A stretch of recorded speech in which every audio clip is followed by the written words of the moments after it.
हर रोज एक नई कहानी देखने के लिए चैनल को सब्सक्राइब करें और बेल आइकन दबाना ना भूलें। शीनू अपने पति के लिए रसोई में उसका फेवरेट खाना बना रही थी, जिसकी खुशबू सूंघकर उसका पति प्रीतम कहता है, आहा, मेरे मलाई कोफ्ते की लाजवाब खुशबू आ रही है। शीनू, तुम्हारे हाथों में जादू है, मैं तो उंगलियां चाटता रह जाता हूँ। आप भी ना प्रीतम जी, आपको पता है मोहन भी ऐसे ही कहता है मुझे। अरे अपने उस गधे भाई का नाम मत लो, जब भी उसका नाम सुनता हूँ ना मेरे सारे कामों का सत्यानाश हो जाता है। देखिए, आप मेरे भाई के बारे में ना ऐसे मत बोलिए। आपको पता है ना वो कितना प्यार करता है आपसे और मुझसे। देखा है उसका प्यार कितना प्यारा है, जब भी आता है साला परेशान कर देता है। आप मेरे भाई को गाली दे रहे हैं? लो कर लो बात, साले को साला नहीं कहूँ तो क्या गधा कहूँ। चलो अब जल्दी खाना खिला दो मुझे। शीनू खाना परोस ही रही होती है कि तभी बहुत जोरों शोरों से प्रीतम के घर के बाहर से आवाज आती है और फिर डोरबेल बजती है। दोनों बाहर देखने जाते हैं तो पता चलता है कि मोहन आया है, वो भी अपने साथ 5-6 लोगों को लेकर और एक ढोल बजाने वाले को भी। उसे देखते ही शीनू हाथ फैलाकर उससे बोलती है, भाई तू देखा प्रीतम जी, मेरा भाई आ गया।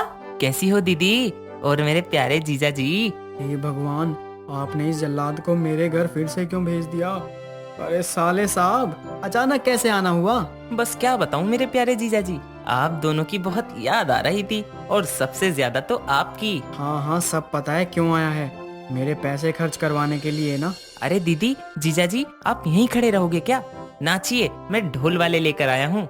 अरे इनसे मिलो, ये माय डियर जीजा जी हैं। मोहन के ऐसे बोलते ही वो दोनों का हाथ पकड़कर उन्हें बाहर ले आता है और 5-6 लोग प्रीतम को उठा उठाकर हवा में उछालने लगते हैं कि तभी प्रीतम बहुत ही ज्यादा डर जाता है और उतरकर उनसे कहता है, पागल हो गया तुम सब, ये क्या कर रहे थे? भाइयों, जीजा जी को दोबारा करके बताओ कि तुम सब क्या कर रहे थे। ए पागल है क्या गधेड़े? देख ले शीनू तेरे भाई को।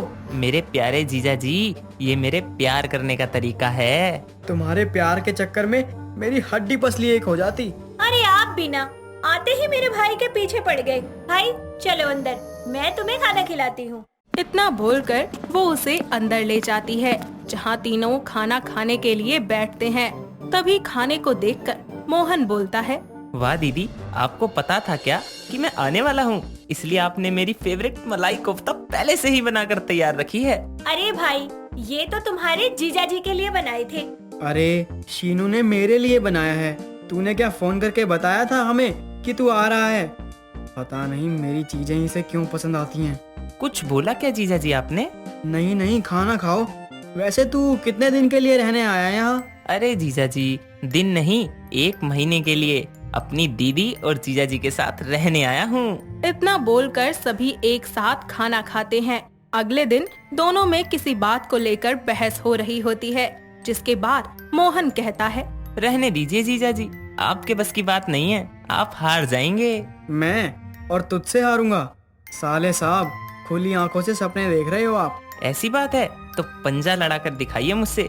अगर मुझे हरा दिया तो मैं आपकी सारी बातें मानूंगा, और अगर आप हारे तो आप मेरी सारी बात मानोगे।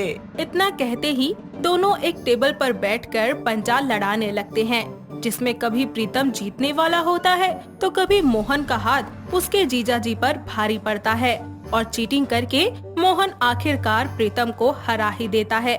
जिसके बाद प्रीतम बोलता है, ये तो चीटिंग है। आप मान क्यों नहीं लेते कि आप मेरे भाई से हार गए हैं? चलिए अब उसकी बात मानिए। देखिए जीजा जी, अब आप मुझसे हार चुके हैं और आप क्या करोगे?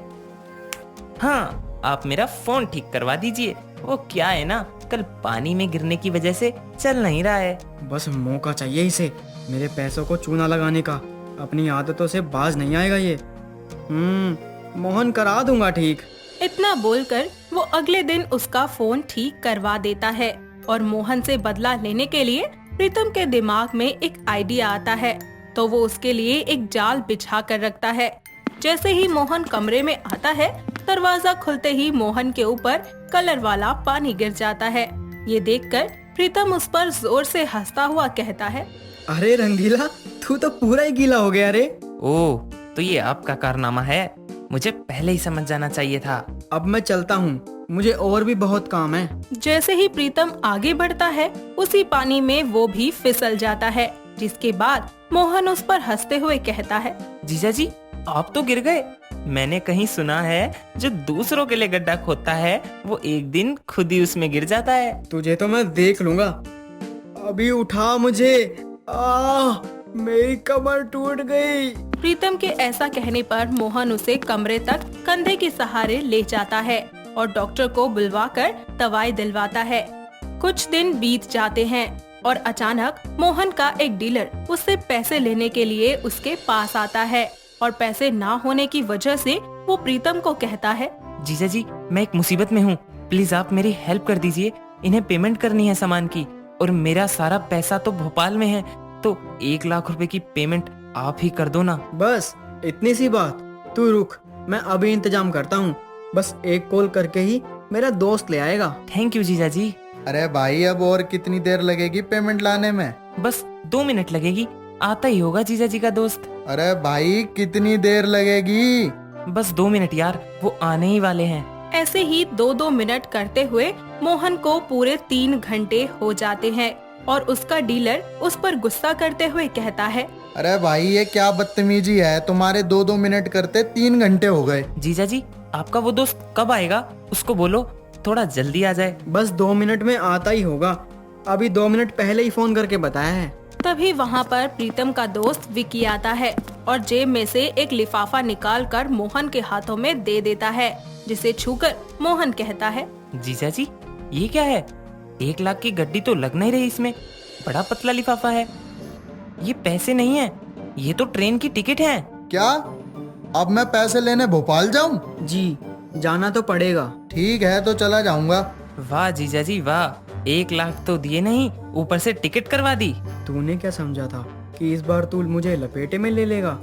नहीं बेटा, जैसे हर शेर पे 1.25 शेर होता है ना, वैसे ही मैं तुझ पर हूँ। वाह जीजा जी आपने क्या सेटिंग बिठाई है। हाँ वो तो है। तो चलो निकलो, ट्रेन के जाने का वक्त हो रहा है। टाटा साले साहब। हाँ हाँ जीजा जी जा रहा हूँ मैं। सही खिल गए इस बार आप, लेकिन अगली बार के लिए तैयार जरूर रहिएगा, मैं वापस जरूर आऊंगा।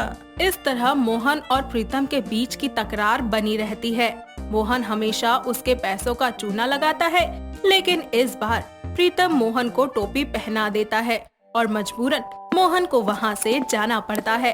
साथ ही इस तरह प्रीतम अपने साले के जाने के बाद खुशी से अपने घर में रहता है और कहता है, लो जी, चला गया मेरी बीवी का भाई, अब मजे करूंगा। दोस्तों अगर आपको ये कहानी पसंद आई तो इसे लाइक करें, शेयर करें और कमेंट करके बताएं कि कहानी में आपको सबसे अच्छा क्या लगा।